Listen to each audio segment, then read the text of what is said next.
Are you a mom with children who struggle with anxiety, neurodivergence? Maybe they actually have PTSD from some kind of exposure to abuse or neglect. If that's you, I want to give it a shameless plug for this book that my daughter and I wrote. I just realized it's going to be backwards.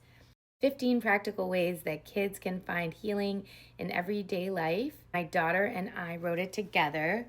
It's the Little Children's Book of Huge Healing, and that subtitle was my daughter's idea. She's 7. I'm going to boast a little. She's gifted. She's also neurodivergent in other ways. School could be hard. And these are 15 different things that we actually use. She created a character called Penny Lockwood, who is actually a little girl, and there's a backstory throughout the book, but there's 16 different chapters about different situations that she encounters, that kids do encounter, and how she applies these different tools for anxiety or trauma healing tools to her situation.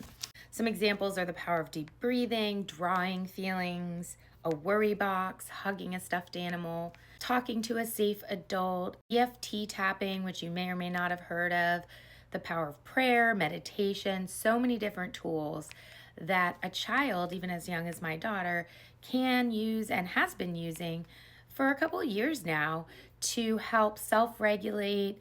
And it's amazing what some of these things can do to actually heal your brain. Neuroplasticity is very real. So when I grew up, they didn't really think you could do much to change your brain after the age of 3. So if you had trauma or major issues in your childhood, you were kind of stuck for life. You were going to have dysfunction for the rest of your life.